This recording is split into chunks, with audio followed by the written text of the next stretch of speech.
For over 1,300 years, the vision has marched unwavering through history, a prophecy unfolding not in vague shadows, but in concrete events.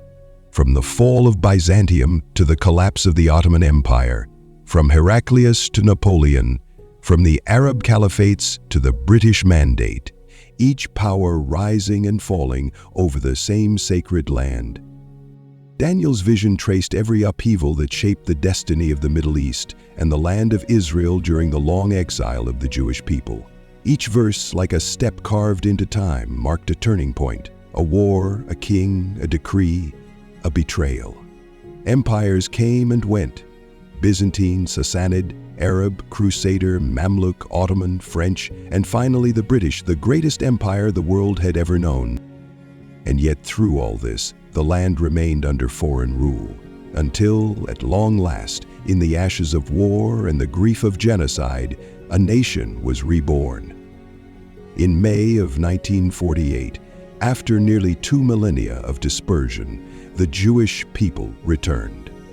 The dry bones stood, and Israel lived again.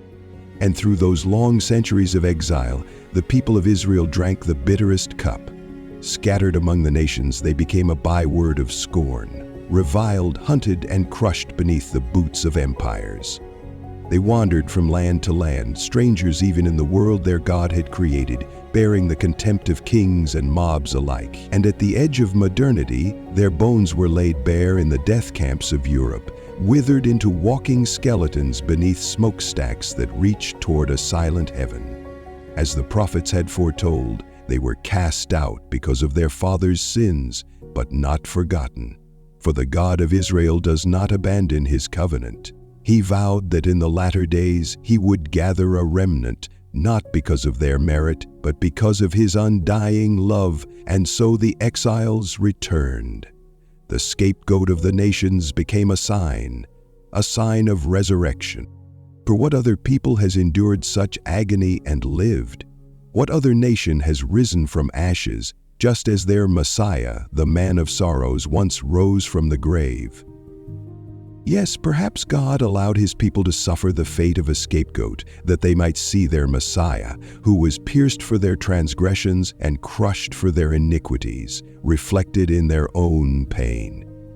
But as surely as the Messiah's humiliation gave way to glory, so too did Israel rise from disgrace to rebirth. The dry bones of Ezekiel's vision shook and stood.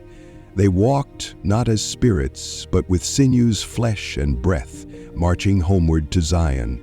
And though the nations have risen against them these 77 years since, they have not prevailed.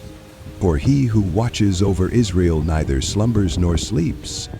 Though the prince of Persia may rise again, though Greece may yet scheme in the shadows, Israel stands, guarded by Michael, the great prince. Why do the nations rage and the peoples plot in vain? He who sits in the heavens laughs.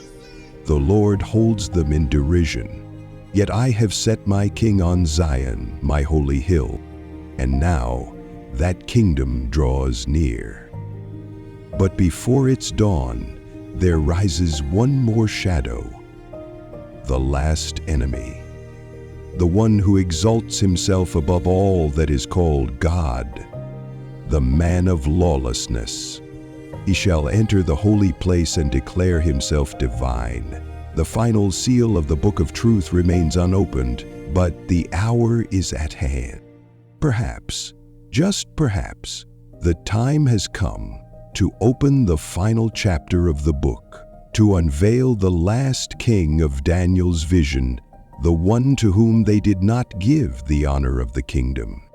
For it is written, "And in his place a despised person will stand, to whom the splendor of the kingdom has not been given, but he will come in a time of ease, and take hold of the kingdom by intrigue." When we enter the climactic verse of Daniel's vision, it's important to pause and examine a subtle, yet theologically profound issue, a matter of translation.